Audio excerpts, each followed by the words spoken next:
Okay, thank you. We're going to move on to the second session, which is on metrology for climate science. Measurements related to climate are a very broad field. Today, we will be focusing on measurements related to greenhouse gases, the scientifically accepted drivers for the warming of our atmosphere, for global warming and climate change. We won't be only talking about measuring the accumulation of greenhouse gases in the atmosphere, their concentration. We'll be also discussing how to measure fluxes to and from the atmosphere, either emissions or removals.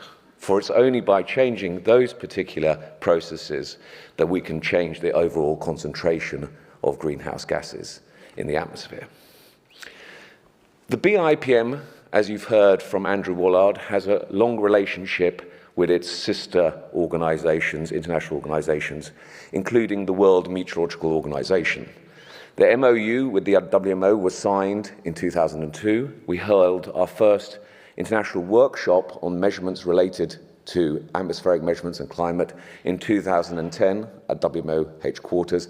And at the same time, the WMO signed the CIPM MRA for its central calibration laboratories and world calibration centers, ensuring that the standards used within WMO were comparable to those used within the metrology community.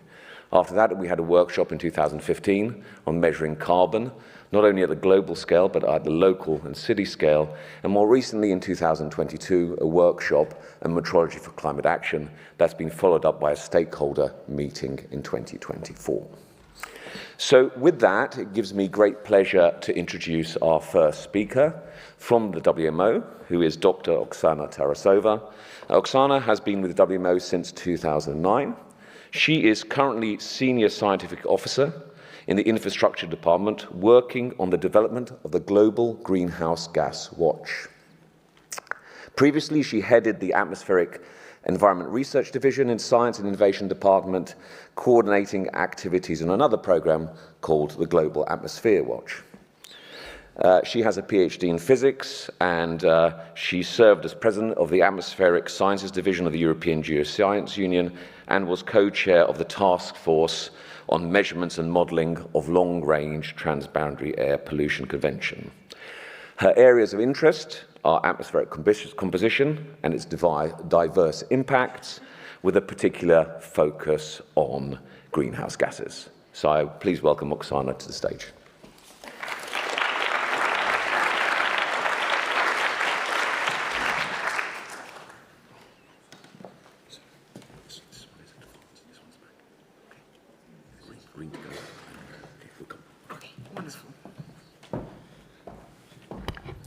Probably I will do the same as the other speakers, as I'm pretty short. So the podium was really poorly calibrated for the diversity of humanity. So I'm going to speak about the development of the global greenhouse gas monitoring system. And I want to start from the general notion is, why do we look at greenhouse gases in principle? So what is about greenhouse gases that makes them so important? And I will start from the greenhouse effect. So greenhouse effect is caused by the process where the sun radiation propagates through the atmosphere, is absorbed by the surface, and then infrared radiation starts escaping into the space, but then it meets the gases which absorb and remit in the infrared range, and that causes the warming of the atmosphere. This process is natural. If we did not have the natural greenhouse effect, the temperature of the surface would be minus 18 degrees Celsius, which means that the life would be impossible on the planet. So we owe the natural greenhouse effect the opportunity to actually live and thrive on this planet. It's not a new thing. So the greenhouse effect was discovered in the 19th century, and already at the end of the 19th century, some physical estimates were made that if we double the amount of CO2 in the atmosphere, CO2 is carbon dioxide, one of the greenhouse gases, then the temperature would be 5 to 6 degrees warmer. Did we learn anything from the 9th century? Actually, we did not. Because if we look at what happens currently with the state of climate, we can see that the main greenhouse gases in the order of effect, water vapor, carbon dioxide, and nitrous oxide, are the major contributors to observed warming, according to the report of the Intergovernmental Panel on Climate Change. And we need to understand very clearly that it's the concentration of the amount, or the correct term in metrology is the amount fraction of the gases in the atmosphere, which actually controls the warming. So we discuss the emissions, we discuss the uptakes, we discuss the removals. At the end of the day, it's the amount of the gas which controls the interaction with the infrared radiation. And why it is important to understand is that the main gases which are related to anthropogenic activity, CO2, methane, nitrous oxide, they are also part of the natural cycles. So what we humans do, we do interact with a natural cycle of carbon in the case of CO2 and methane, a natural cycle of nitrogen in the case of N2O. So the natural cycles, when we start interacting with them, are responding. So if we look at the carbon cycle, and you can see it depicted on this plot, you can see that we humans produce emissions in the atmosphere of CO2, and then these emissions do interact with natural uptakes. So about 30% of what we emit is taken up by terrestrial biosphere. And yeah, it's good. It thrives when it has additional CO2. It has a fertilization effect. Another 25% is taken by the ocean. So you can see it on the diagram. And when it comes to the ocean, it's less good because actually CO2 dissolves in water and causes the ocean acidification. So if we look at the whole budget, these are the fossil fuel emissions, and this is how we release CO2. So we take the fossilized CO2, which is in the form of carbon, from somewhere in the ground, and then we burn it. So we basically convert it into the gas and emit it in the atmosphere. About 30% is taken by the land sink, and about 25% is taken by the terrestrial biosphere, and it's only about 50% which stays in the atmosphere. But given the lifetime of CO2 of over 1,000 years, it accumulates. Every single molecule which has been emitted since pre-industrial time is still within its lifetime, it's still hanging in the atmosphere. So you start wondering, how do we actually know about the levels of greenhouse gases? And here is where metrology is super important. We measure. We actually do measure greenhouse gases in the atmosphere. So within World Meteorological Organization, we have a Global Atmosphere Watch program, which exists since 1989. And this program is actually coordinating global network that performs the very precise measurements of greenhouse gases in the atmosphere. And we do need very precise measurements. There's about 140 stations which are participating in the program. And based on this high quality measurements, we produce annual assessment, which is called Greenhouse Gas Bulletin, where we speak about the global levels of greenhouse gases. And we also follow the WMO Convention on data sharing.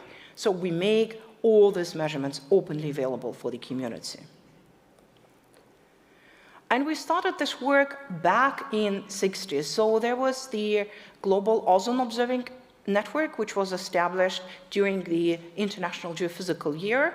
There was in 1967 was the Background Air Pollution Monitoring Network established, BIPM1. Then in our 1989, they merged together because they were both dealing with atmospheric composition into the Global Atmosphere Watch program of WMO. And the first measurements and the longest data set of CO2 measurements in the atmosphere was started in Mauna Loa, and the data set starts 1957. So this is the longest data set of CO2 amount fraction in the atmosphere we have. And because we need to make sure that we do understand the changes in the atmosphere, which are pretty small relative to the total levels of the greenhouse gases in the atmosphere, we start coordinating this activity with the first meeting coordinated by WMO in 1975, where we started discussing the measurement techniques and the ways to measure greenhouse gases precisely. And these meetings are happening every 2 years. We call them GGMT, or Greenhouse Gas and Related Trace and Measurement Techniques. And you can see the picture from the last meeting, which took place in 2024 in Brazil. So the greenhouse gas community is growing, the number of stations are growing. But you need to make sure that you can compare that. And to make sure that you can compare that, we establish at those meetings, we establish recommendations on the network compatibility. And network compatibility is a concept which is not usually used in the metrology community, because you imagine the lab, you are interested in the uncertainty of individual measurements. So this is not the uncertainty of individual measurements. The network compatibility is a concept which says what is a maximum bias you can tolerate between any two given stations within your network. And why do we need this? As I said, we are after the trends, and the trends are, let's say, for CO2, it's about 2 ppm per year at the level of 420. And you want to understand those trends reliably and across the globe. In geographical gradients on the background conditions of about 1 ppm.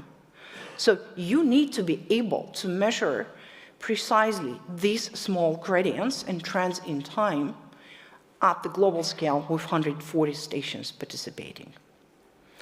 And here we have the traceability, we have the central calibration labs, which keep the primary standard for the whole network. So we make sure that everybody are getting traceable to the same primary scale. We don't use individual standards. We use the whole scale, which is a set of 5 to 7 standards for different gases that are supported by central calibration labs. But we also wanted to make sure that whatever we use as a scale is robust. And as Robert said, we sign the MRI with CIPM to make sure that the scale which is used by the global network is actually consistent with the primary standards which are provided by metrology labs. And you can see on the plot the ongoing comparisons for long-lived greenhouse gases, and you can see that actually the consistency between the different realization of the scale and different standards is actually improving. So we know that the scale which we use to support the global network is consistent with realization which are provided by the metrology community. And again, metrology community does not work with the scales. Metrology community works with primary standards. So we had a long discussion between the atmospheric community, which uses the scale, and metrology community, which uses primary standard. And we come to the conclusion that probably we need to have it more systematic and have a scale comparison more systematic. And for that, the new task group, which is dealing with greenhouse gas scales, was formed under the gas analysis working group. So there's been a lot of progress in that direction, and we actually managed to catch some biases in the WMO scale while the authorized lab was performing the comparison on behalf, or participating in comparison on behalf of WMO. So given that we have the whole metrological traceability and high quality of the measurements, what do we see with the global levels? So these are the plots of the global trends. So this is a global average amount fraction, dry amount fraction of greenhouse gases in the atmosphere. You can see CO2, methane, and N2O. And guess what? There's no surprise. All of them are showing the positive trend. The amount fraction is growing. And we saw new records, and every time we go to the press conference, we say, it's an old news, the concentration or the mole fraction increased again. So, and again, and again. And you can see that the lower plot show the growth rate, which is an annual increase from year to year for the main greenhouse gases. And you can see that in the case of CO2, the growth rate is increasing as well. So for other gases, we had kind of a strange pause in methane in beginning of 2000s, but then in 2007, the growth started again, and we suspect that these are different processes which drive the regime of methane before 2007 and after 2007. And you can see that the third most important greenhouse gas, nitrous oxide, is also increasing, and the growth rate is also getting higher and higher every year. So let's get into the details of CO2. What happens with CO2? As I said, the growth rate is increasing. So 2023 was the 12th consecutive year when we had an increase of more than 2 parts per million. So these are the growth rates. If we analyze the increase within a year, not from year to year, but within a year, in 2023 we had one of the largest increases because at the end of the year there was a phase of El Niño, which is usually associated with increased concentrations of CO2 or increased growth rates due to suppressed uptake of CO2 by the biosphere, related to droughts, as well as direct biomass burning, which contributes directly with the growth of CO2. And you can see on the lower plot where you have a geographical distribution that there are some peaks, and in particular there is a peak of the increase, so this is a growth rate. There is a peak of increasing growth rate in the areas where there was a substantial contribution from the biomass burning in Canada. And that is also confirmed by the measurement of carbon monoxide, which is also co-emitted when you burn something, whatever you burn. So you can see that you can see that there is a substantial increase of the carbon monoxide in the northern latitudes. And that was actually the worst burning season in wildfire season in Canada, which produced in global, so globally there was 2.4 picogram of carbon produced during this burning season, which is 16% above the average. And that actually shows that we need to be pretty careful by relying on the biosphere for the mitigation actions. As I said on the previous slides, the biosphere is responsible for the uptake of 30% of CO2. And when we do our strategies for mitigating climate change, we somehow rely that the biosphere will do its job, which it may not do. First, it's getting drier and warmer, and the biosphere is just burning. And when it's burning, it's releasing CO2 in the atmosphere. It's not sequestering anything.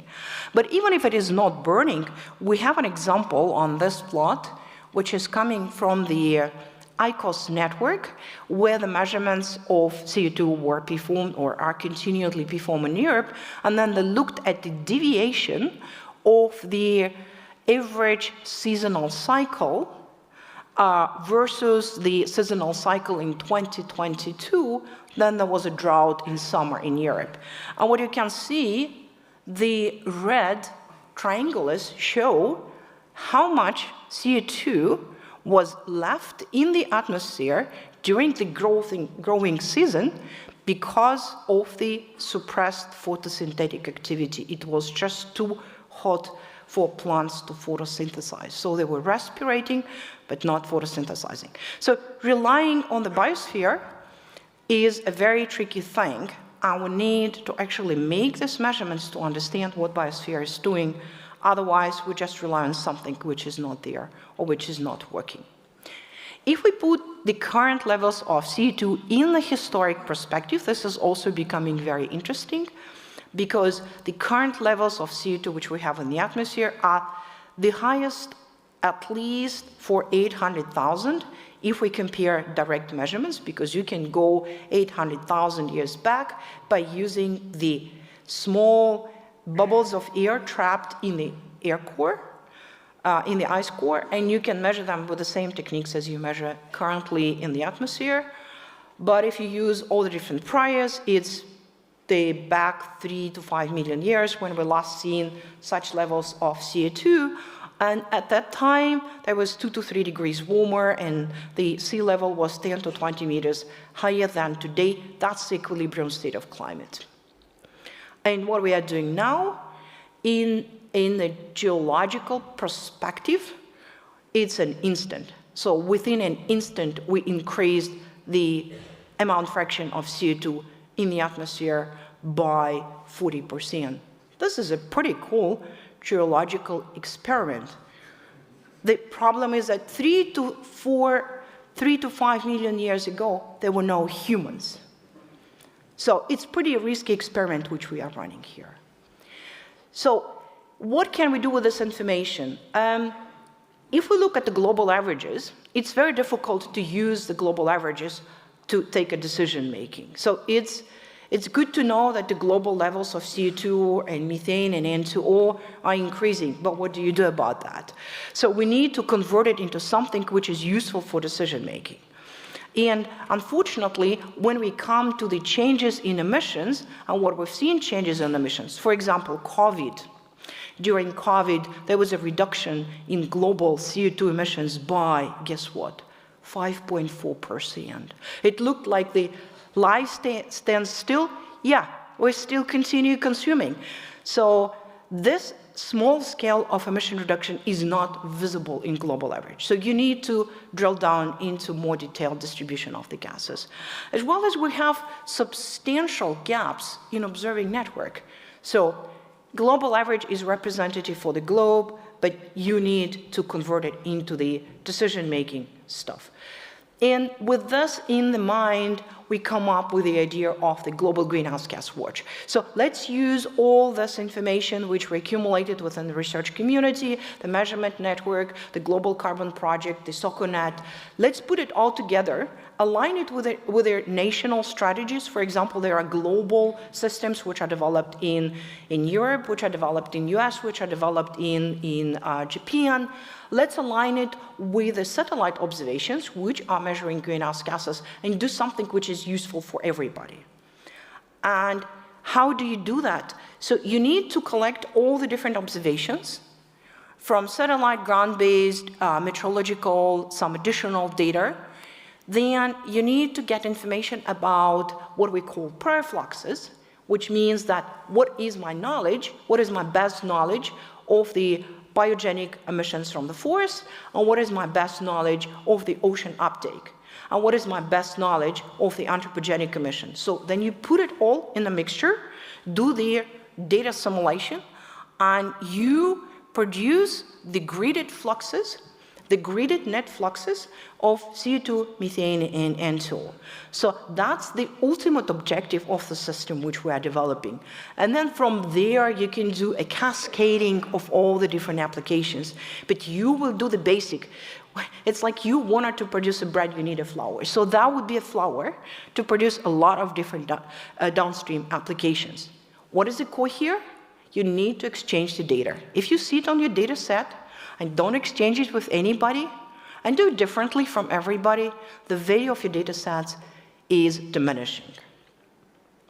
And what kind of observations do you need to wire there? You can use the flux measurements, which are very good if you wanted to understand really at the level of the processes. So if you wanted to constrain your biospheric models, you will do the flux chamber and get the emission factors. Or you can get a little bit better emission factors with a better representation if you do the flux measurements, direct flux measurements using eddy covariance towers. Or if you wanted to have a big footprint and see what the atmosphere is doing, you would put the atmospheric concentration measurements or atmospheric amount fraction measurements at the tall tower, and that will give you the footprint of tens of kilometers. And you start wondering that the traceability chain in all these measurements will be different.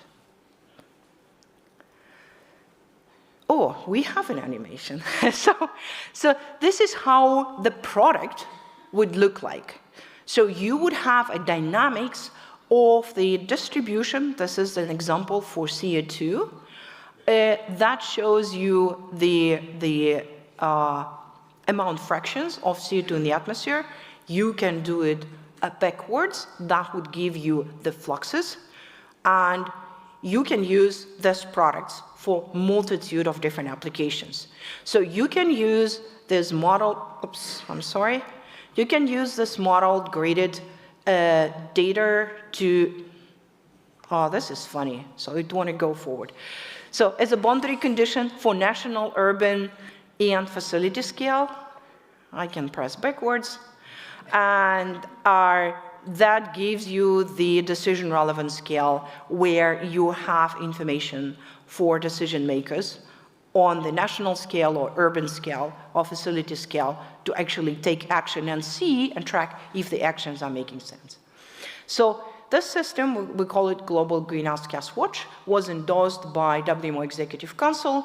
We start now with implementation, pre-operational phase, which means we need to set up the whole framework, how we're going to do that. And for that, we hosted a data provider workshop. So we looked at what do we have. So we set up the requirements for the modeling system. So we agreed that the target would be 1 degree resolution. So it's 1 by 1 degree resolution or 100 by 100 kilometers especially. We are talking about the weekly fluxes, which are produced with 1 month latency. So within 1 month, you would get the flux for the previous month and the 3D concentrations with a daily latency. And we also mapped what kind of data do we need to make the system work. And that includes, as I said, in situ data, satellite data, in situ ocean data. And we discuss how do we exchange this data, what is the role of coordination in different domains. It seems that the satellites are well coordinated. The ocean community is also well coordinated by SOCONET. There are some questions about the coordination within the in situ atmospheric community and remote sensing, as well as the role of the data aggregator. Who can actually send the data in WMO information system, because you don't want to introduce biases which are connected to one individual measurement station. So, and on the side of post-processing, we also made substantial progress. So we developed the good practices for the urban application. There is 31 examples which are included in this document. And these are 31 ways you can do that. And again, if you look at the traceability chain will be slightly different in all the different cases. And we're developing the same for the national scale application, which we will discuss in June this year. So the way forward, so where do we go from here? First, we definitely need to ensure that the current observing system within different domains are sustained and existing data are shared. And there are some risks. We know in the current world there are some risks to the sustainability of the observing systems, and we need to make sure that those are sustained and that they are traceable and the data are exchanged. But as I said, we need to extend the observing network in the data sparse region. For example, tropics are not observed. Ocean, 3% of the ocean is observed, while ocean is taking up 25% of CO2. What happens if the ocean stopped doing that? How would we know where did it happen and how did it happen? So, and all those measurements need traceability. They all need traceability. They all need quality assurance. We cannot just deploy thousands of low-cost sensors and pray that they produce the measurements which can constrain 2 ppm fluxes and annual differences. That's not going to work. We need pretty good traceability in those cases. We also need to educate the community how to use those data-driven data sets, because what we've seen, inventory is saying, okay, this is part of my job, I just do the calculation, I calculate the emission factors, statistical data, I report, that's it. I'm not interested in what you're telling me. And then there is a substantial 2-3 times difference between what you report and what we see in the atmosphere. There is a problem. So we need to actually communicate how do we address this problem, how do we make the data which are used for decision making consistent. And of course, it all needs a lot of partnership on national and international scale. And I'm really honored and I'm really happy that WMO did establish a partnership with BIPM. We are all benefiting from them. And congratulations to all of you. Thank you.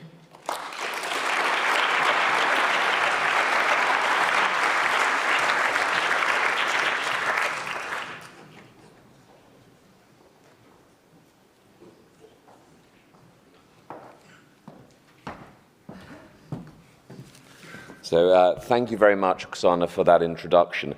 We carry on in the same theme, and we're going to learn more about the types of measurements that are made in the atmosphere. So I'm very happy to introduce Dr. Mahesh Kumar, who is a research scientist at the Royal Belgian Institute for Space Aeronomy, specializing in greenhouse gas monitoring using in situ and space-based observation. He has a PhD in physics, where he focused on imaging Fourier transform spectrometers for airborne deployment. He is a principal investigator of 𝐼𝐞𝐲, and he contributes to global FTR networks in many countries, including France, Brazil, and India. He's also involved in a number of European and other space programs. So please welcome Dr. Shah to the stage.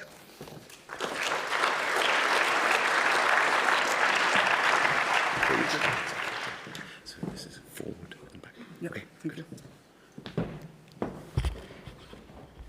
Yeah, hello everybody. It's a great privilege and honor to be here amongst you and give this talk. I would like to talk about the fiducial reference measurements for greenhouse gases, and here are some of the co-authors whose results I'm going to show today. So we had a great talk from Oksana, which give you all the details about the measurements in the 3 domains.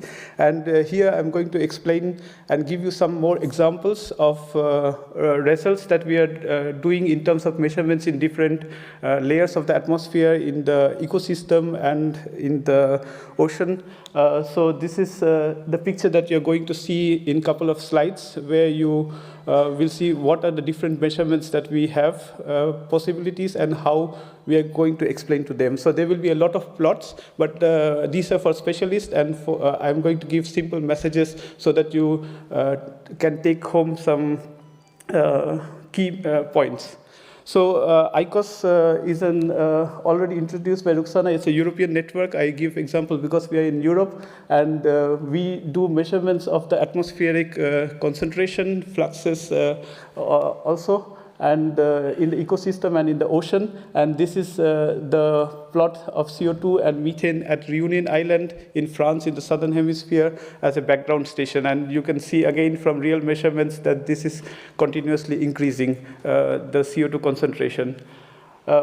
So what do we know from this? The derived fluxes are very accurate, but they are affected by the surface exchange and transport. You have high precision and intercalibration accuracy, but they are limited in terms of the column. You have only the measurements at the surface or a few meters, a few hundred meters. So you don't get the full column concentration.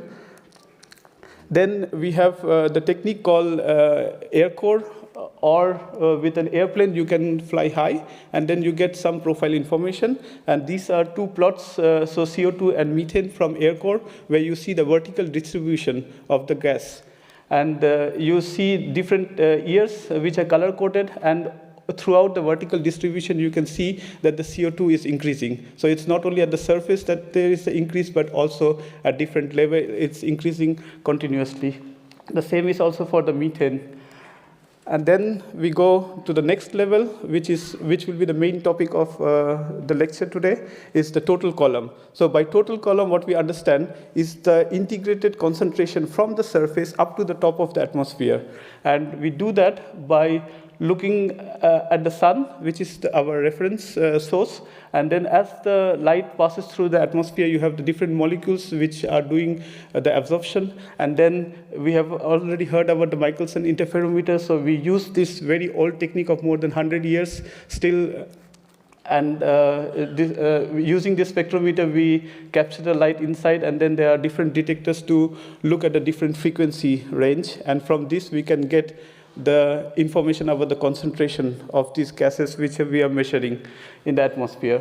So this is a network TCON, which is a total carbon column observing network. And also you have the NDAC. This is the network for doing profile retrievals. And we get also globally at different stations the concentration of the greenhouse gases, where we see also the increase at different levels. And this is again the methane plot.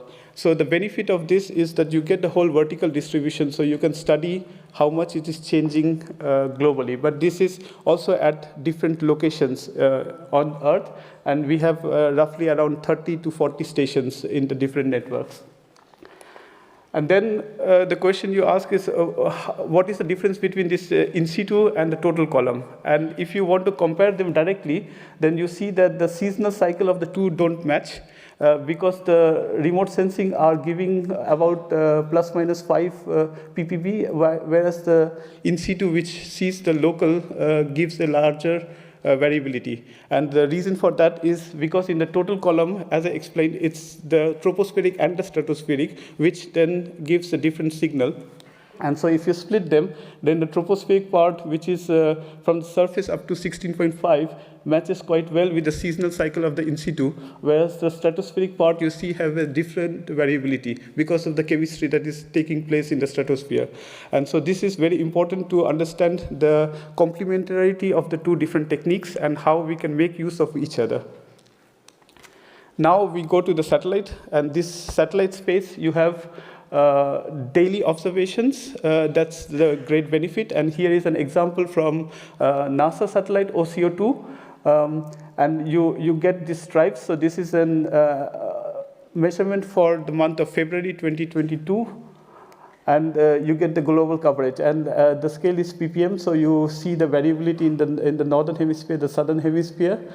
However, these measurements can give you total or partial column, but we need to validate because it's a space measurements which is coming from 800 kilometers, has a lot of dependencies on different parameters. And so we need better calibration and validation. And these products, they keep on improving. So we have to use this data in a harmonized way.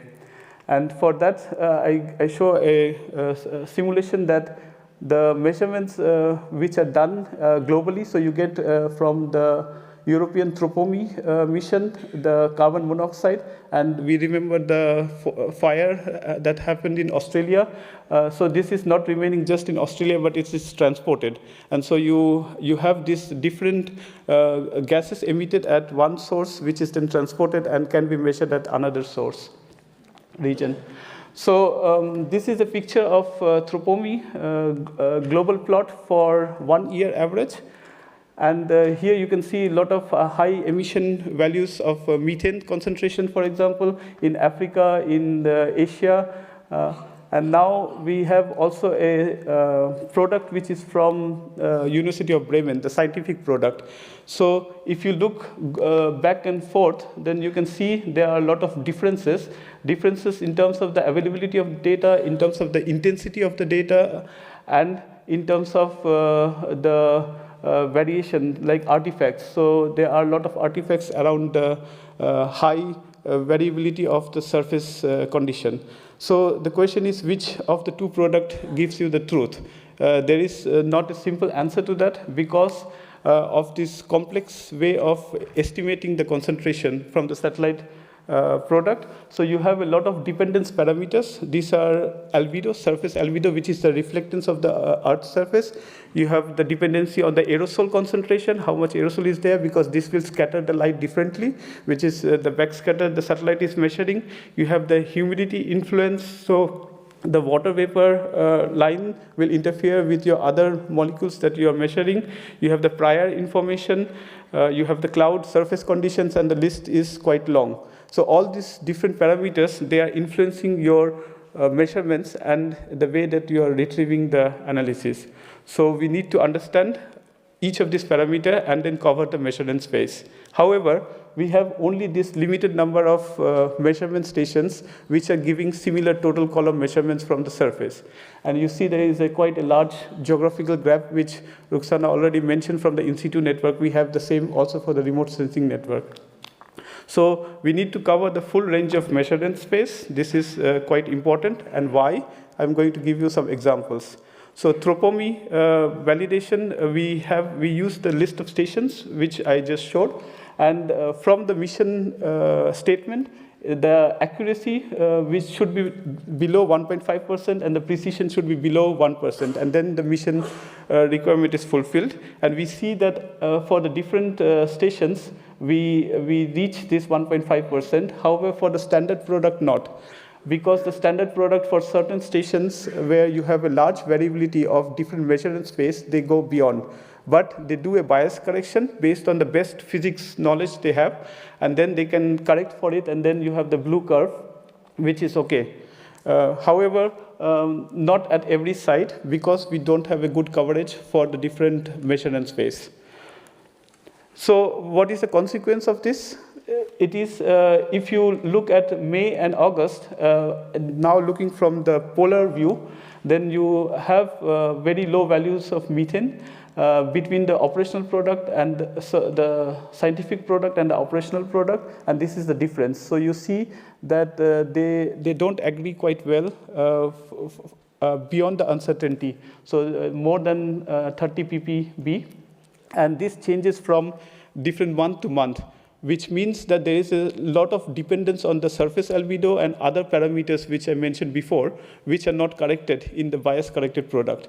So when you use such a product for your inversion and try to estimate fluxes, then you see an artifact which is like this.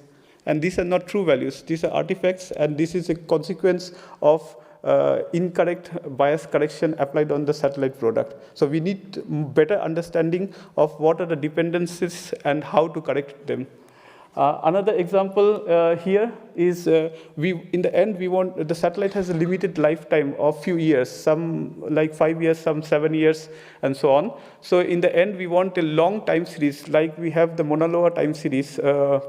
We want to have built a climate time series, and so we want to put one satellite, next satellite, next satellite, and so on, be able to reproduce this. But just one example here, you see when we have the Japanese GOSAT and the American OCO2 plot on the same scale. So this is the latitude, and you see the delta CO2.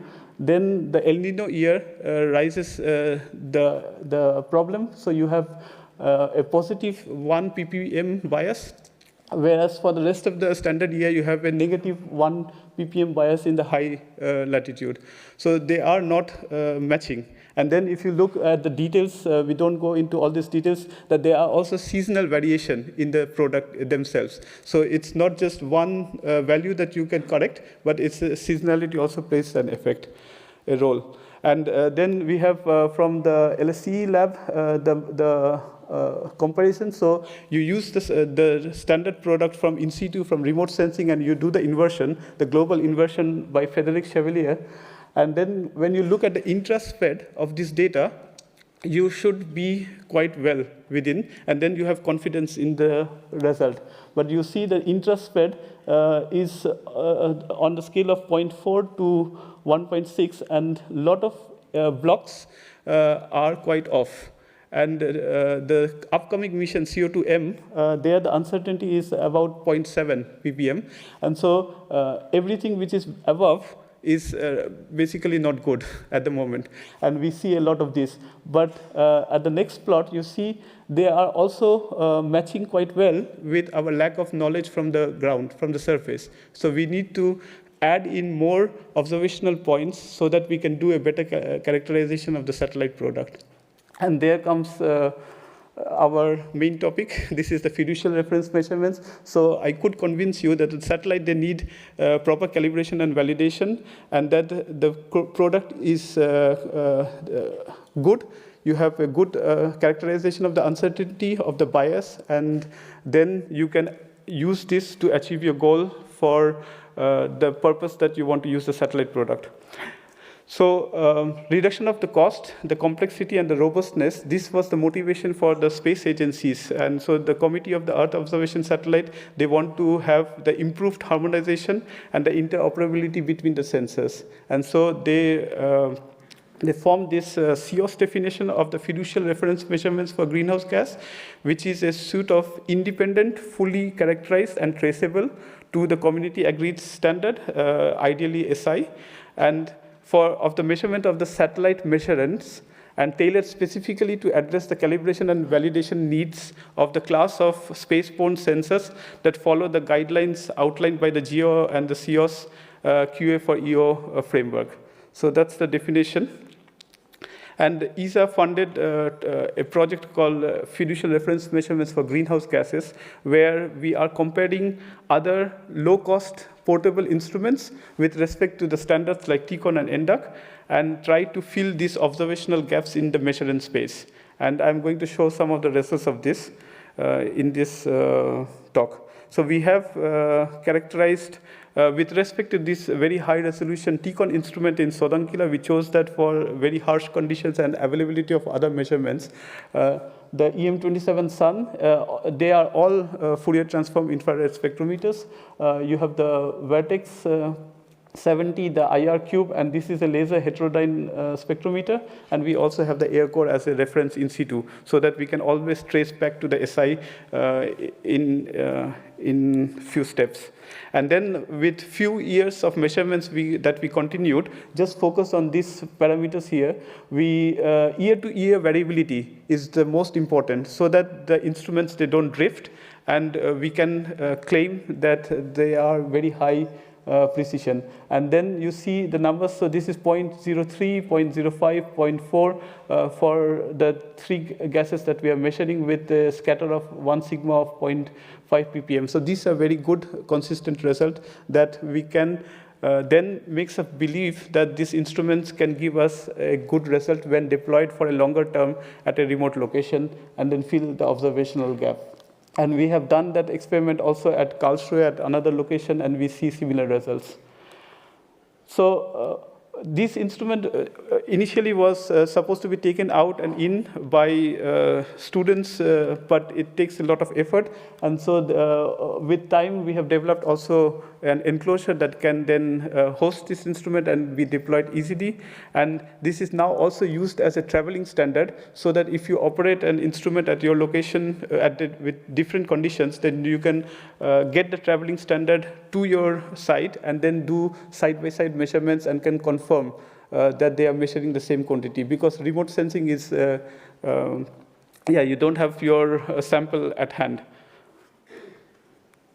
Okay, and likewise with this Vertex 70, we can have the setup in a traditional way. So this is in India, and bringing the light to the lab using the FTIR to do the measurements, or put this also in an enclosure, and you can set it up at any location that you're interested.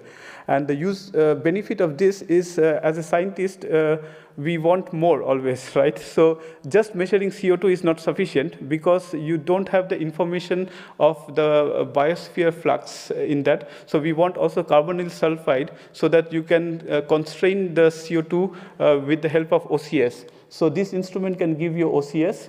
Also, if you want to know about the methane cycle, you also need to know a little bit about the ethane, so that you know the methane to ethane ratio in terms of the emission. So this instrument can also give you the ethane or formaldehyde. So if you are looking at the forest fire, then just measuring CO is not sufficient. So you can also get formaldehyde information. And so we have this kind of molecules with this new instrument. And to talk about the traceability, which is very core at metrology, we have the reference observatory where we do all other kind of measurements. So the in situ measurements at the surface, the profile measurements, and also the flight measurements coming there. And then we try to do the traceability back to the SI standard, like Oksana just said. And then all our portable instrument we bring to this reference site, and then we calibrate with respect to this reference site, and then they can be independent observatory 1, 2, 3, and so on, so that we maintain a good traceability in our measurements. And then there is a central data processing facility, data sharing facility, and validation of multiple greenhouse gas satellite. Also, we follow the protocol, but it's very important because the number of portable instruments are growing very fast, that we maintain that each of these site operators, they follow the same steps. And and then we can get consistent results throughout the globe.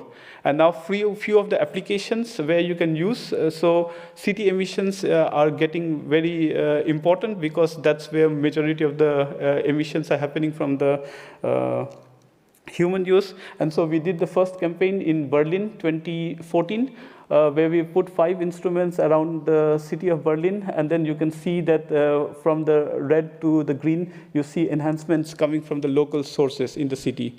Or if you go to Paris, where we are now, then there were 5 in upwind, downwind configuration, 1 in the center of the city, and then you can see also enhancements which are within 1 ppm and to half a ppm of enhancement. So on this large background, you are able to characterize these small enhancements within the city, and then infer fluxes from that, both for the CO2 and methane. And then you have also, we did campaign in Boulder in Colorado, and there a lot of fracking fields are there. And so we did measurements with the EM27 Sun and with also another instrument which can capture ethane and ammonia. And so you can see the biosphere signal and the anthropogenic signal from the fracking. And then see the large enhancement of about 40 ppb coming from this fracking fields. So these are some of the successful experiments, but we are missing a lot still because of these gaps that I showed you. Tropics is completely empty at the moment, and we need to fill these observational gaps. And one example here, so this is a 𝐶𝐽 station, and with reference to the other TCON station, if you see, then this blue dip is not an observational error, but it gives a very important information of the biosphere sink that you see, which we could confirm by CUMS, where you see the sink, and the air mass coming to the site was mostly coming from the African continent, and the other sites, they receive the air mass from differently. And so this site could capture the sink signal from the African continent, which is amazing from this one measurements. And then we also have the ocean, which is very understudied in terms of satellites. So as I showed you before, GOSAT and OCO2, there is a large bias of 1 ppm positive and negative depending on the El Nino year. So there was an attempt to do this Cape Town to Bremerhaven port, and we saw from this campaign that there was a large bias in the CUMS product of the methane and CO2. And so even models can benefit significantly by these kind of observations and correct for model-based biases and help us improve our prior information as well. So finally, as a summary, because there are a lot of networks and different kind of measurement techniques, I wanted to give an overview plot. So you have the NDAC, which started with the ozone hole problem to study the stratospheric species. And so very high resolution measurements are possible from NDAC. And you get the profile retrieval, so you can split the atmosphere and get different information from the different layers. So the tropospheric, stratospheric component, and that's the beauty of this network. Then you have the TCON network, which is a bit low resolution because it's focusing only on greenhouse gases, and also partial column is possible for some of the gases. And then you have the portable instrument, the EM27 Sun, which is a very low resolution, 0.5 only, because it's only targeting on the most important gases, so the CO2, methane, carbon monoxide, and water vapor. And as I told before, so NDAC, because of this very high resolution, you have a lot of information in the mid-infrared rich region. And so you can get all these greenhouse gases and air quality gases as a product. Measurements are about 10 minutes, roughly here 1 to 2 minutes, and here 1 to 2 minutes also. And these are traditional networks, so operating this requires very skilled people. So about 25 stations here, around 30 stations right now. And here you have about 100 or more stations. So this is a huge task to calibrate all these new sites and then get consistent result out of this network. And with that, I thank you for your attention.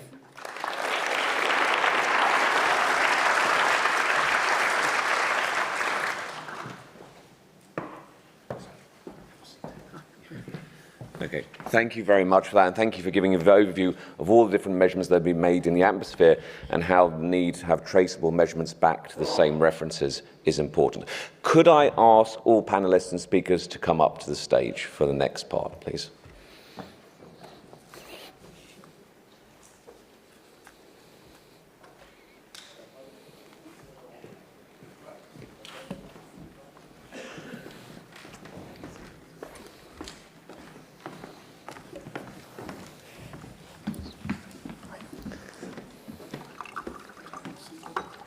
So my job is almost done, but I'd like first to introduce the other panelists who haven't spoken yet. So the first new panelist will be Dr. Leonard Rivière, who is a senior scientist at the Laboratoire des Sciences du Climat et de l'Environnement en France. He started his scientific career in atmospheric transport modeling, first of Jupiter's atmosphere, before coming back to Earth and looking at the greenhouse gases. Over time, his work has moved towards greenhouse gas observation, metrology, and data processing. He was strongly involved in the construction of the European research infrastructure, ICOS, that you've heard a lot about. This is the Integrated Carbon Observing System, and this operates in situ distributed network of measuring sites for high-precision data of greenhouse gases. He's currently ICOS Atmospheric Thematic Center Director, in charge of atmospheric data processing and of metrology of the measurements. He's also a member of the ICOS Research Infrastructure Committee and the Executive Board of ICOS and the French Focal Point. Leonard, over to you to introduce the work that you're doing. Yes, so it's very nice to be here. You already said quite a bit in terms of what I do. So by me leading the Atmospheric Thematic Center in ICOS, this research infrastructure that deals with measuring greenhouse gases in Europe, it's an infrastructure that is spread, highly distributed, and we have 3 thematic centers. And one for ecosystem measurements, we will get back to what this means, one for the ocean and one for the atmosphere.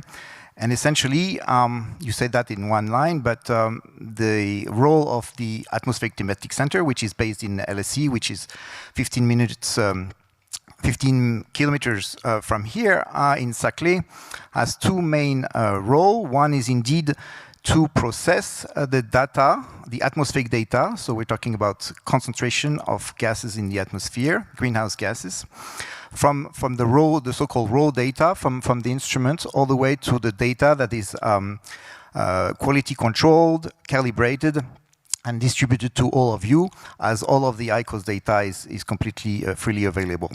The second main task associated with this ATC is to do the metrology and help the community and the PIs in those atmospheric stations. We're talking about 40 atmospheric stations in ICOS in Europe. To do the measurements properly, to have the compatibility goals reached, the one that Oksana talked about, because we do operate under the umbrella of 𝐁𝐈𝐏 in doing all those measurements. So let me introduce yet another panel member, Dr. Sang-Ul Lee, who is a principal research scientist in the gas metrology group of CRIS, which is the Korean National Metrology Institute, where he has also been director of the Division of Chemical and Biological Metrology and head of the Center of Gas Analysis. He has a PhD in environmental engineering and holds a professorship at the University of Science and Technology in Daejeon, Korea. He is a member of the WMO 𝐁𝐈𝐏 Scientific Advisory Group on Reactive Gases and vice chair of our own CCQM Gas Analysis Working Group. Over you to Sang-Ul, say a few words about your activities in CRIS in this area. Thank you, Robert. First of all, I'm really honored to be part of this historic event today. As a meteorologist, I've been working on gas meteorology, as Robert says, since I joined CRIS, mainly for the climate change and air quality. When it comes to working on the climate change, gas meteorology regarding for climate change and air quality, it is very important to engage with our stakeholders to understand their meteorological needs and their issues. For that, stakeholder engagements, gas metrology lab increase closely involved with global and national greenhouse gas monitoring activities. For example, for global level, CRIS has been designated as one of the WMO Central Calibration Laboratory for providing primary standard within the WMO network. For national level, we also work closely with two government research institutes dealing with the climate and air quality, such as National Institute of the Meteorological Sciences and Environmental Research. For that, actually, we transfer our measurement knowledge and techniques to accurately monitoring the greenhouse gases. More importantly, we disseminate our measurement standard through calibrations and certified reference material for accurate monitoring of to calibrate their monitoring instrument, ultimately to accurate measurement of greenhouse gases. Another, in terms of the international collaborations, we are actually actively working with several organizations in Europe by participating in EuroMap project led by PTB. For that one, we are trying to develop accurate spectral data for remote sensing of greenhouse gases.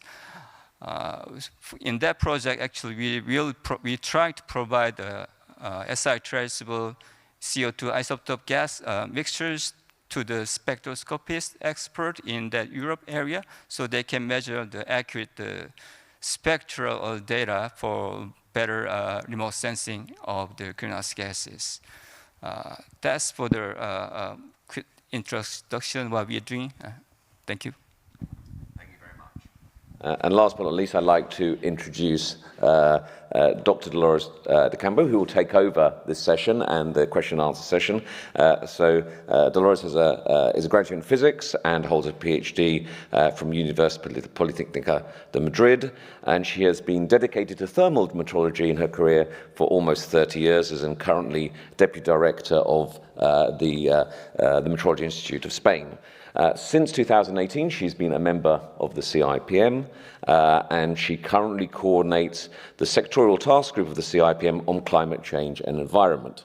She's also the president of the CIPM Committee on Thermometry and also the chairperson of Euromet. So with that, I hand over to Dolores, and she will chair the rest of the question and answer session. Please. Thank you, Robert. Thanks a lot for these introductions. So as Robert pointed out at the beginning of the session, climate and environment is a very wide field, so we have decided to focus today on greenhouse gases monitoring. So I would like to thank Oksana and Mahesh for your introductory talks and your insightful presentations. So, and I would like also to thank Leonard and Sanghil for your these also introductory remarks that I think that are setting the theme for our conversation and our discussion today. So I would like to mention, before starting our discussion, I would like to mention that I think that this is a field, in particular climate and environment, in which metrology community and meteorology and climate community are working together for several years, in particular since the signature of the WMO of the CIPM-MRI. And it's true that I are working hand by hand.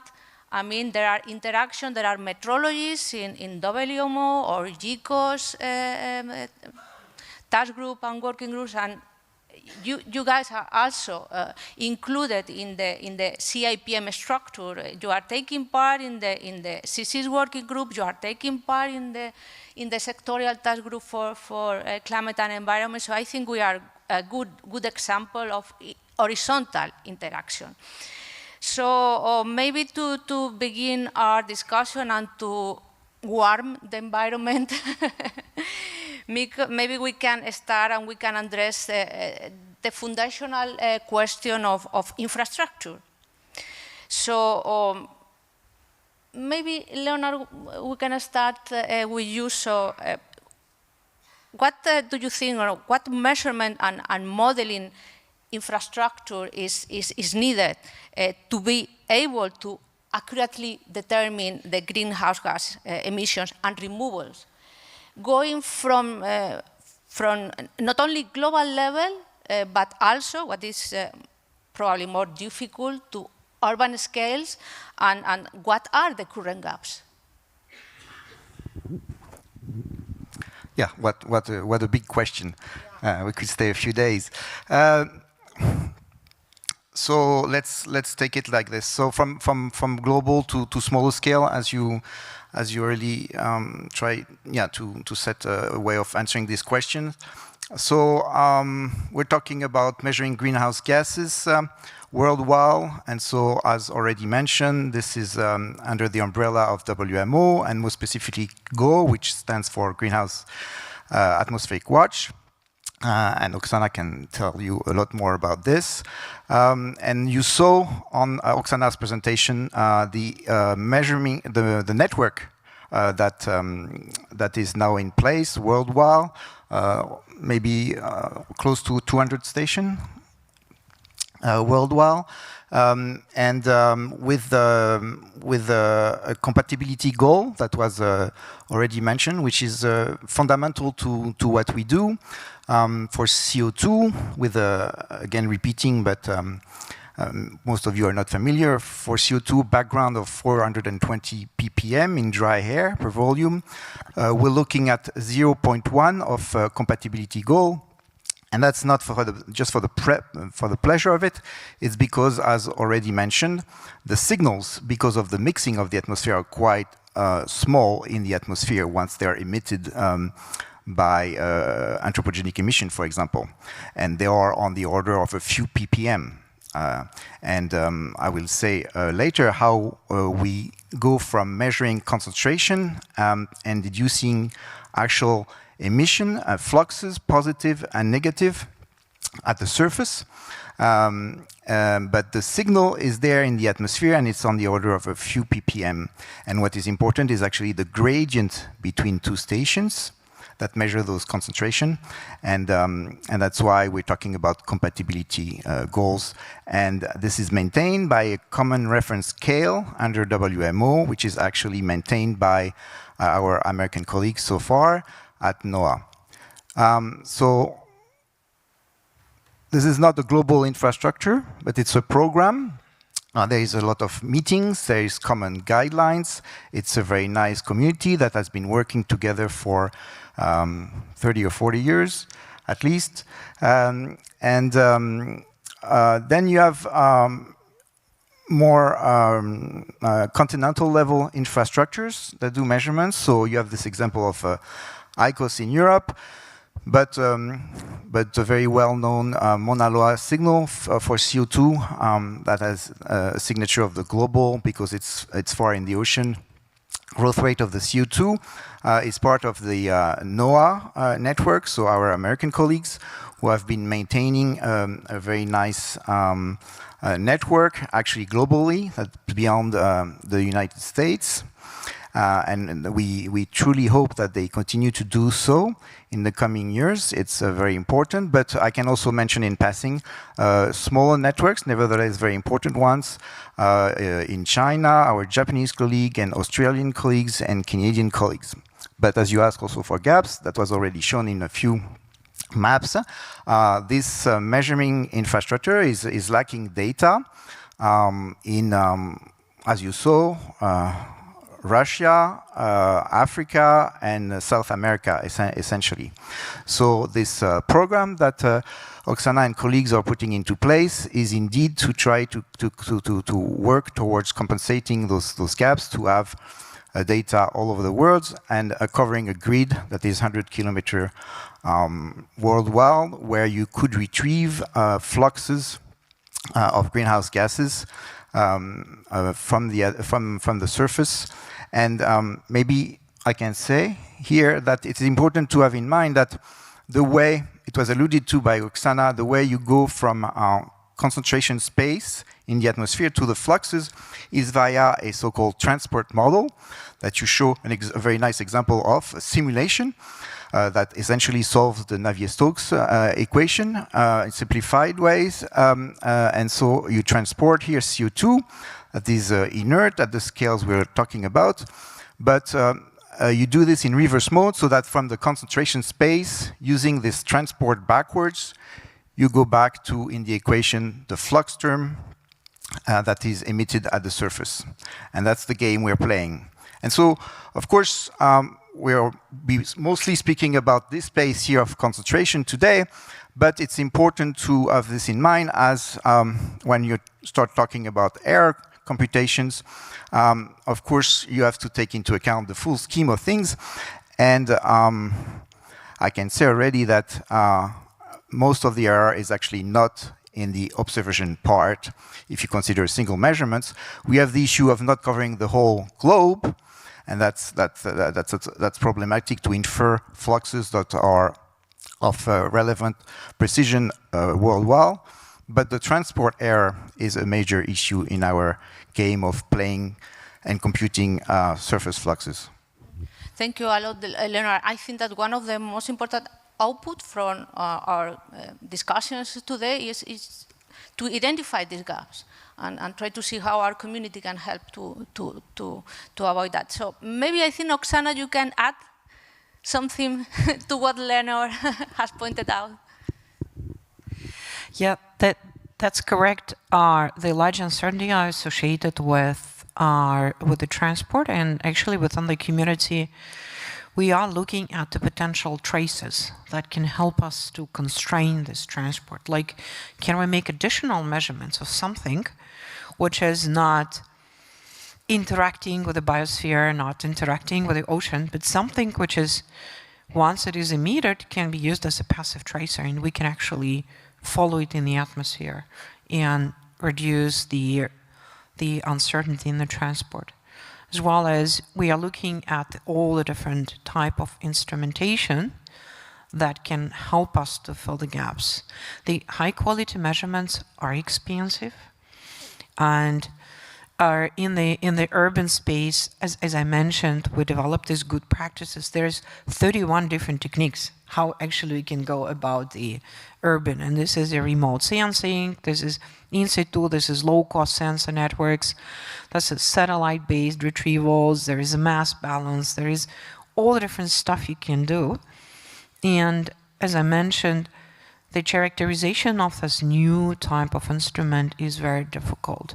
If you take a low-cost sensor, in particular in air quality, it's not the same type of gas analyzer where you can actually pump the air into the optical cell and see what happens there, and you see the absorption. You can measure it because you can take the gas cylinder where you know the mole fraction, you attach it, and then you know what is the reading of your cell on the known value. So you can have a calibration. What if you have a small box where you cannot put any air in and out? It's just something. And it's difficult to calibrate those things, and there's a whole new generation of these low-cost sensors which is coming up. It creates an opportunity to fill the gaps, the critical gaps which we have in the network. But how do you characterize them? It's the same as Mahesh said, is COCON network. Yeah, it's a poor resolution.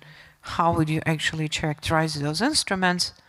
And because we need a very, very, very small uncertainty. We are after 1-2 ppm changes at the level of 400.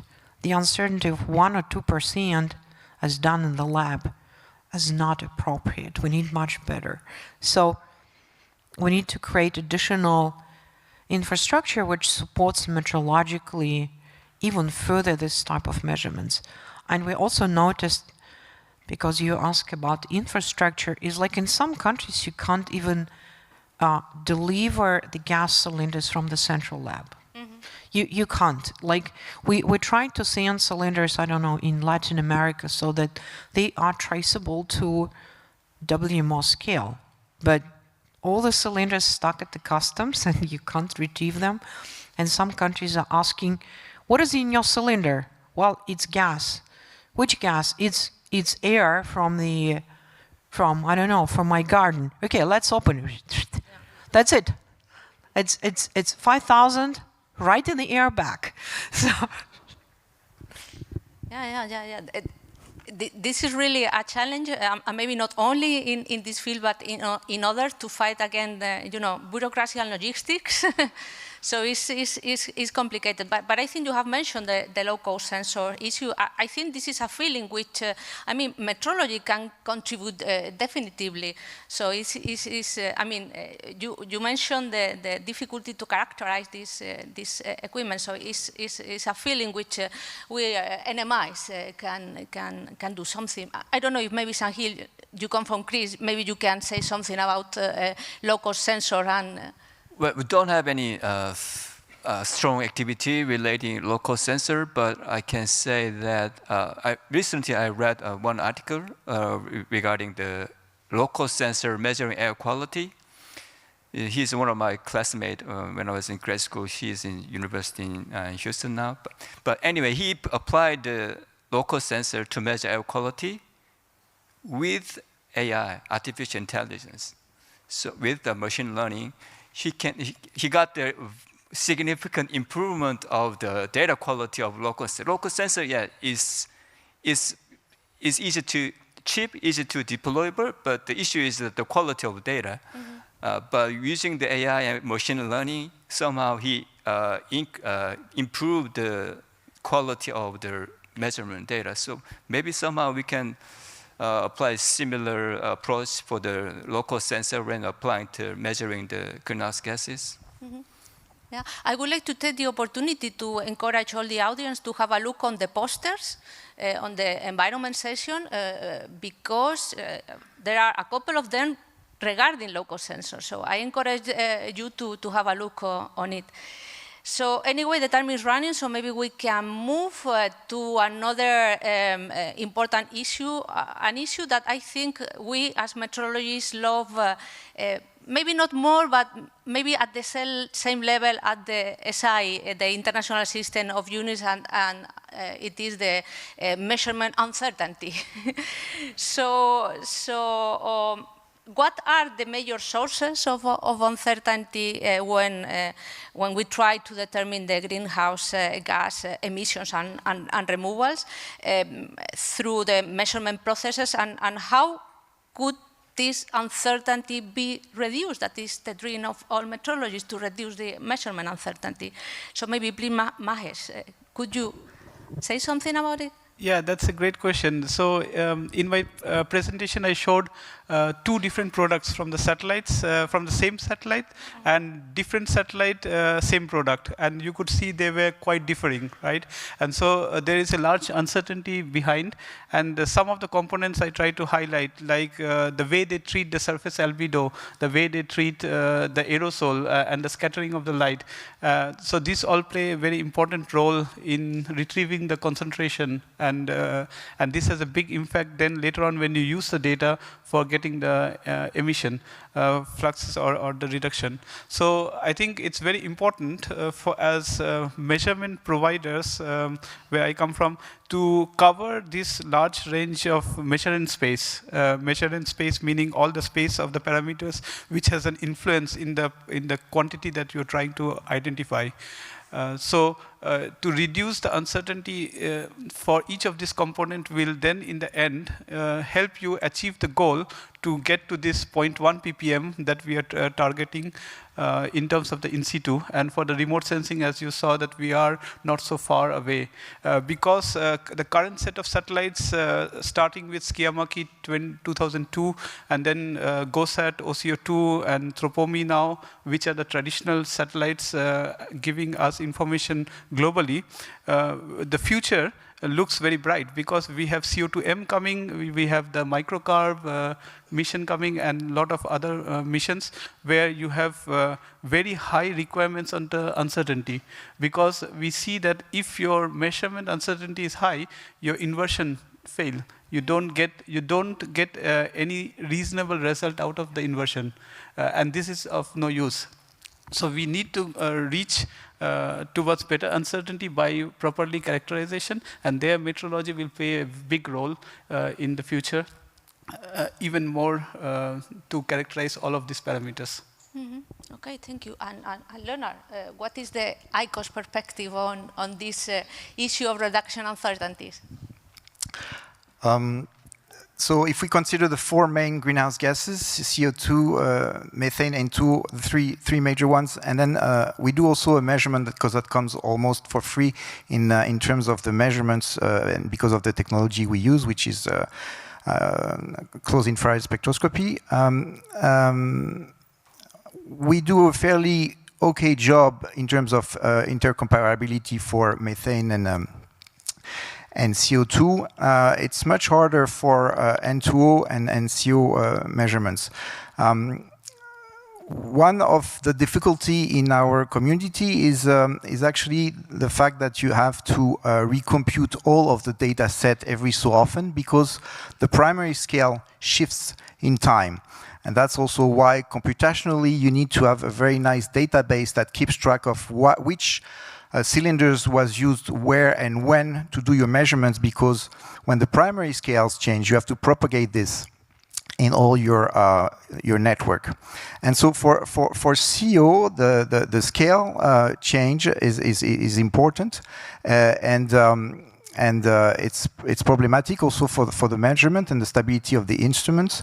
And so with respect to this, the stability of the scale, there is nice collaboration with the NMIs to see whether the container of those scales could play a role in having such a drift in the concentration so that it's reduced and the recomputation is easier and doesn't have to be done so often. And this is very fine surface chemistry, and so this is one of the example where the NMIs come into play to do very fine work and helps the community doing the measurements in return. Thank you, Leonard. Maybe now we can have a couple of minutes to reflect on the progress we have made in the last years. Robert already mentioned these joint WMO BIPM workshops, and that have produced a report with a series of recommendations and points for research for the joint research of metrology and meteorology communities. I also encourage you to have a look on the BIPM webpage or the WMO webpage where these documents, these reports are published.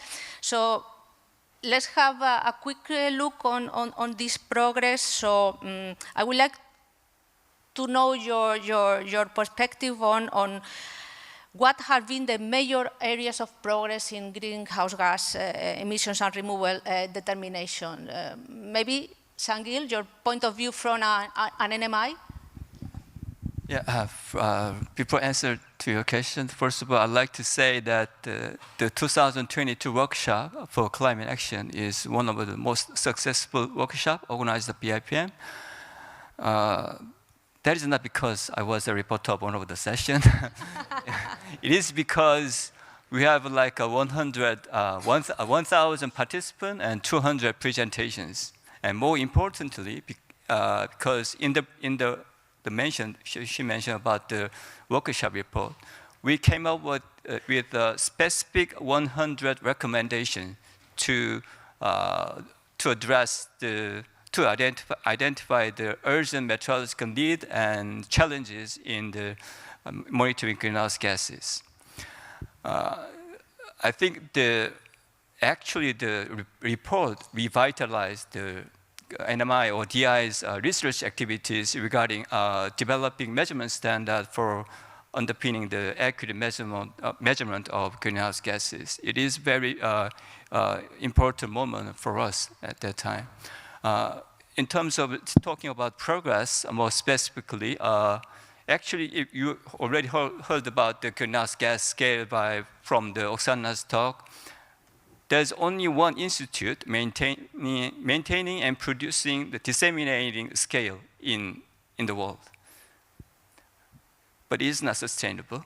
So one of the recommendations from the workshop is NMI need to do something about the scale.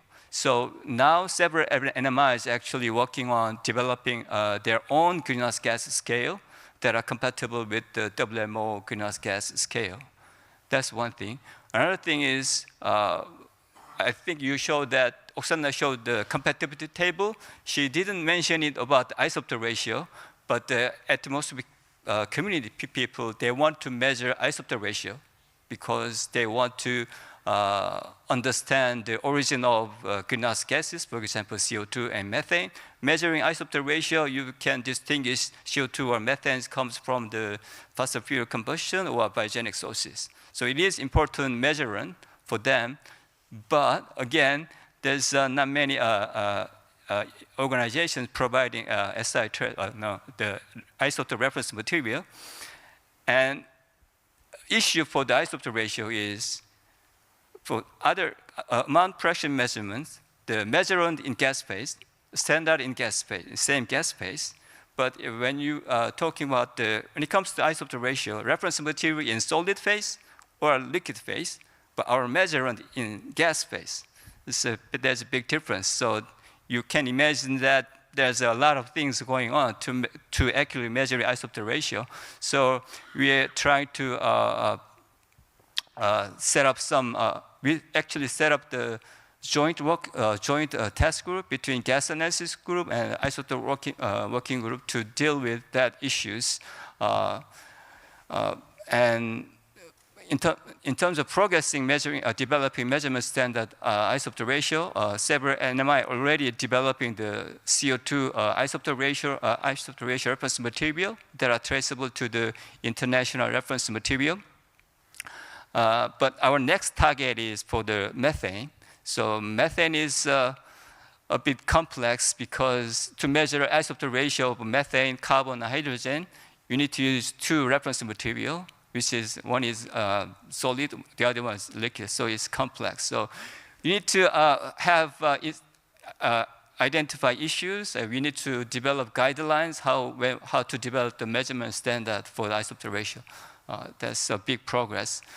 Another progress, I can say that the one recommendation said NMI or DI or a specialty gas company need to provide the greenhouse gas free air to evaluate the monitoring instrument.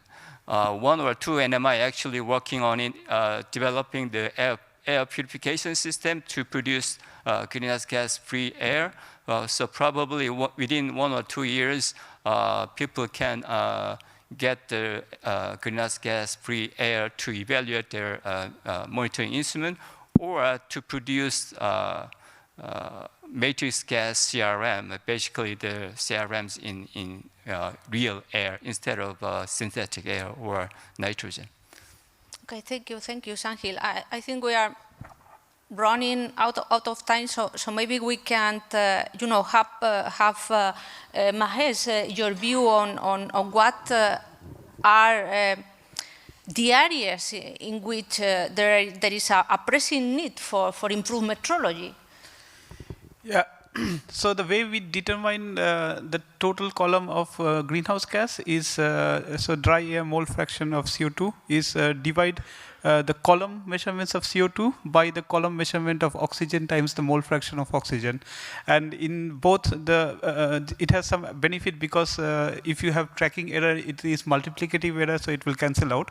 However, in the measurement of CO2 and oxygen, there are spectroscopic errors. And these spectroscopic errors are quite large, and this is one of our problems at the moment which doesn't allow us to reach a higher level of precision.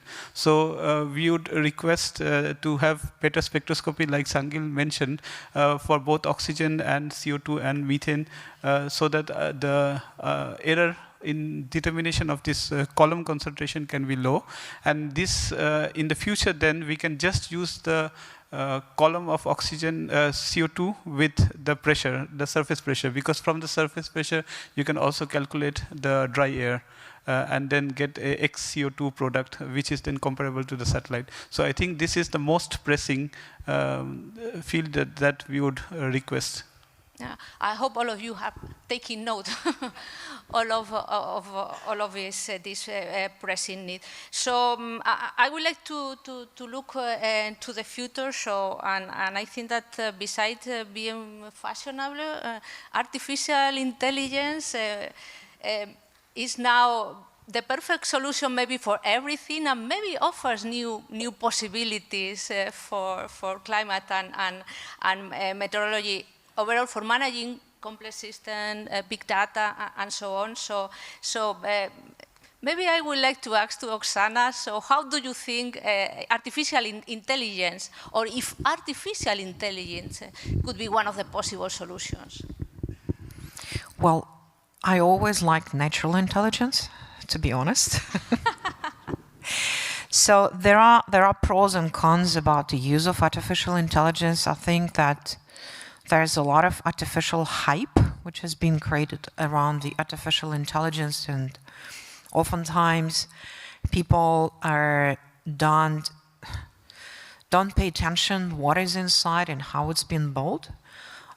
We see a pretty broad application of artificial intelligence when you need to do the pattern recognition, for example. If you do the meteorological forecasting and you wanted to see the development of the specific meteorological system, you can look at the cloud patterns and you can have a fast analysis of the patterns which are developing in climate system.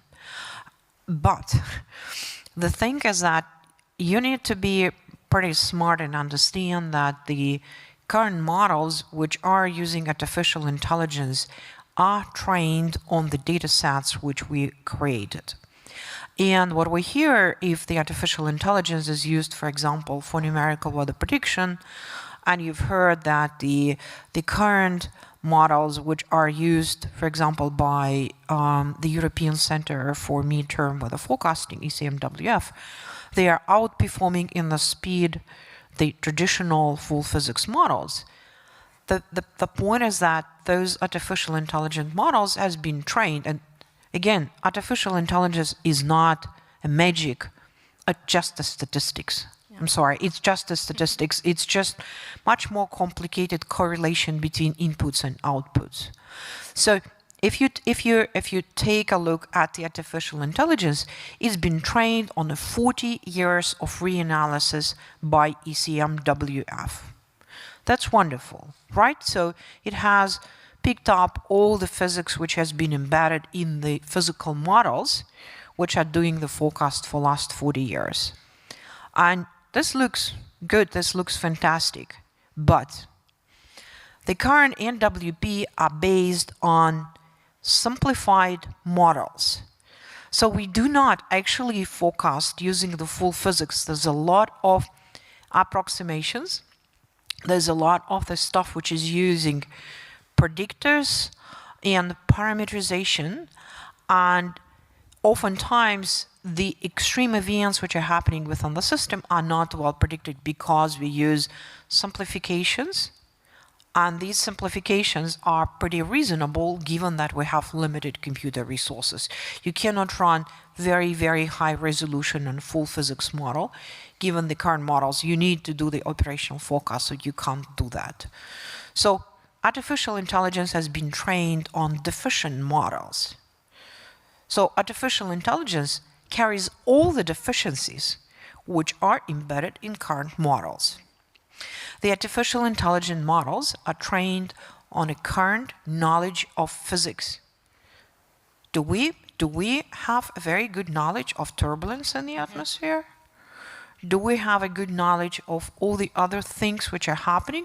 Do we actually have a very good understanding on how we connect the processes on different scale when you go from the large scale cyclonic activities to the small scale turbulence in the urban scale? No. So we embedded in artificial intelligence all those deficiencies. So we need to understand very clearly, yes, it can help in nowcasting, right? It can recognize the patterns, track the patterns.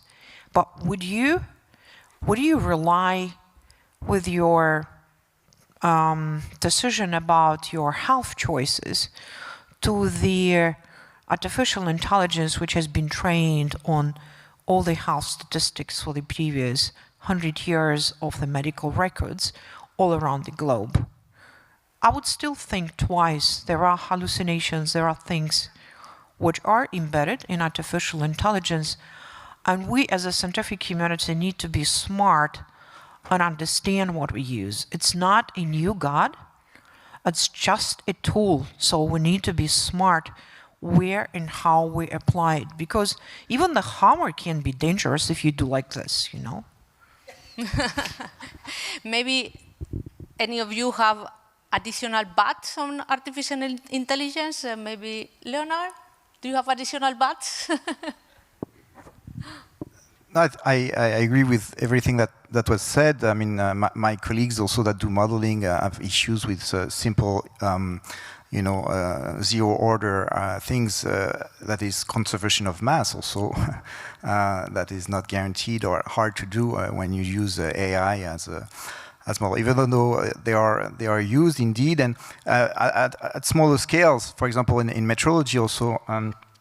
When you want to calibrate or to go from voltage to actual quantities, and you're looking for a metric or an equation or a model, it is used, and it's useful, and it can be more controlled and tested and verified, and it does bring acceleration to the way you do research for this typical matter, for example. So in some well-constrained or well-defined areas, it is quite useful and makes you win a lot of time.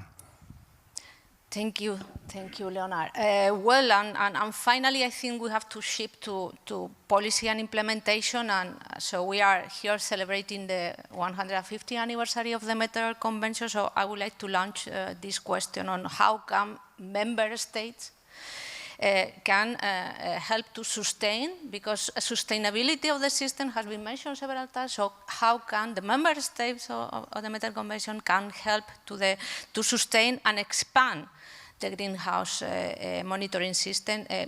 Consider all the challenges we have been discussing today. So this is a question that I would like to launch to you, to the audience, because we have here a representative of the member state. But maybe 𝐁𝐈𝐏, as you come from an NMI, you can maybe kick off this discussion. Yeah. To make the monitoring system sustainable or expandable, I think it is important to have a close relationship or partnership with your local or national stakeholders to understand their needs, methodological needs and issues or challenges. For example, when it comes to monitoring greenhouse gases in Korea, mainly until 2 years ago, so far focus on the background area, remote area. But now the Korean government, they launched the new national greenhouse gas monitoring program to moving from the background greenhouse gas monitoring at background site to urban site, forest area, wetland area. So including all the emissions or source or sink area to better estimation of greenhouse gases. Of course, for that means the program becomes like a multi-agency project, including like an environmental agency and forest agency, agriculture agency, and the meteorological agency, and universities, and NMI like a CRIS. So without the close partnership, it's impossible. So for that, we actually established a consortium. Through the consortium, we shared our plans, activities, and needs or requirements, or to understand their meteorological challenges in each agencies. So now we actually, based on that discussion through the consortium, CRIS actually developing the greenhouse gas scale that are again compatible with the WMO and also isotope ratio reference material to underpin the understanding of original greenhouse gas sources. And also we are developing the air purification system to provide greenhouse gas-free the air for our national stakeholders to evaluate their monitoring instrument performance. Hopefully, even for the global stakeholder, we can provide reference material for their accurate, better measurement, and to make their monitoring system more stable, sustainable, and expandable in that way. So NMIs, each member state should be able to provide the reference or measurement standard to their local or national stakeholders to make it sustainable, expandable. Thank you, Sanjil. Well, I think that maybe we can take 5 minutes from for the lunch just to open this topic to the audience. I would like to see if you have, as member states, any comments on that, or you have additional comments on questions to this big topic on climate and environment. The floor is yours, colleagues. Any question, comments? I see.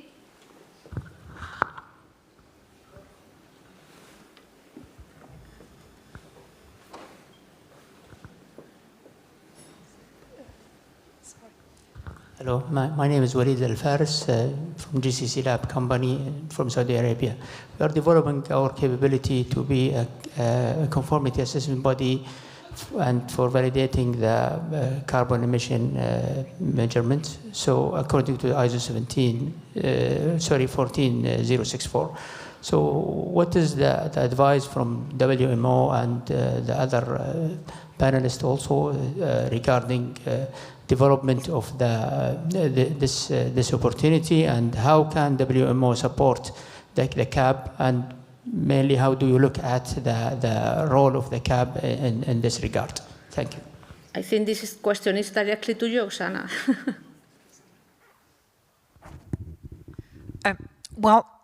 We are an international organization. Unfortunately, I don't see.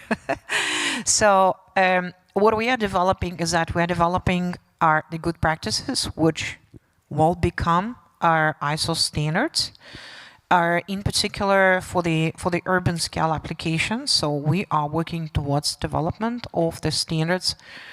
At this point, the ISO standards are not developed by the same community. So we are looking at the atmosphere rather than at industrial processes. And the requirements for the characterization of the sources and sinks using atmospheric observations are slightly different than the tools which you use for the industrial processes. So we do not talk about the stack measurements. We're talking about how would you use atmospheric observation, precise atmospheric observation, and analyze them towards understanding, better understanding and characterization of sources and sinks, which can be distributed. It's not like a stack, so it's a distributed system.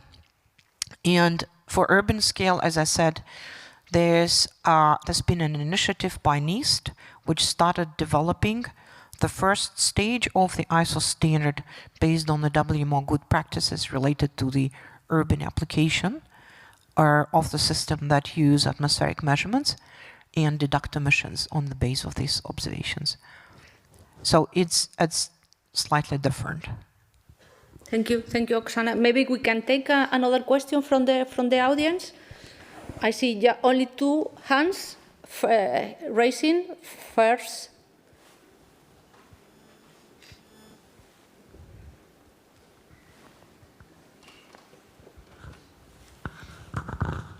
Thank you very much. I think talking about AI, I was sitting here and I was asking some of the tools about this event. Unfortunately, it was not aware that we are sitting here today. Yesterday, it was also not aware that we were at UNESCO. So I hope it's waiting for Martin to update the database, then it can get some knowledge. My question is, I will ask here, but maybe it's not meant for here, it's for people out there. But I will ask here. Because sometimes I wear 2 hats, as a meteorologist and also somebody out there on the streets. watching and listening to the presentation today, it's very clear that there's a lot of data indicating that greenhouse gases is on the rise. Now, the impact is big. I do farming. And yesterday I was getting some photos from my corn farm that has been infested by pests. I also suppose I have transplanted my tea seedlings last month and this month. I have not done because the rains are not reliable. So that's an aspect of climate change. So it's very clear that as scientists, we have enough data showing that things are not going right. Reflecting on the last COP, the last two, it's been very clear that the commitments has not been matching the kind of scientific data that we are provided. So I think as a metrology community, maybe the challenge in the next 50 years is how to communicate this kind of data that we are generating so that the gap between those who are consuming this data, like me when I'm on the street or when I'm at the policy table, I can be able to really make decisions that will help improve. I know our theme this year is measurements for all times, for all people, meaning it must have an impact on those people who are out there, like me, when I'm on the street, when I'm a citizen, enjoying quality life. So what are we going to do? It's an opportunity, it's a challenge for us to see how we can improve our communication so that those who are consuming this data that we are producing can be able to make policy interventions that will improve the world where we live on. Thank you. Thank you. Thank you a lot for your comment. I think that communication is a clear challenge for metrology, not only in this field. I mean, yesterday in the UNESCO event, it was commented several times about the importance of raise the awareness of metrology in general in all fields, and this is not only the one in which this is necessarily. Maybe we have just one time for a last quick comment, please. And we can close. Can I just respond to this question? Yeah, maybe, yeah. Actually, I'm with you as a person who communicates on the level of greenhouse gases every year. It's been super frustrating that every year you stand on BBC and you say the level has increased again, and the temperature has increased, and the heat content of the ocean has increased. And actually, guys, it's pretty bad. Then you're on TV for one day when you launch a greenhouse gas bulletin. Everybody say, oh, it's so bad, it's so bad. Next day, there's something else. Attention is lost. Very short attention span of those people to whom you try to bring this information. So simplifying messages and making tools available for the user. Everybody are in the app. So we need to get to the level of the app that you have your weather app and you see what is the temperature, and you have your CO2 app where you can actually see what is happening. So we do need to go to the simplification, which is oftentimes pretty challenging for the community. And I want to share a very short anecdote. When we produce a greenhouse gas bulletin, I have a big fight with the community because I say in greenhouse gas bulletin we need to use the word concentration because this is what people understand, and they say, Madame, amount fraction, just forget, correct is amount fraction. Who out there in the street understands amount fraction? Nobody. And the answer to your question about COPs, do you know what is the largest delegation at the last COPs? 600 people, oil and gas sector. And until these people are allowed to have an impact on international policy, we will not move a step forward. Thank you, Oksana. So,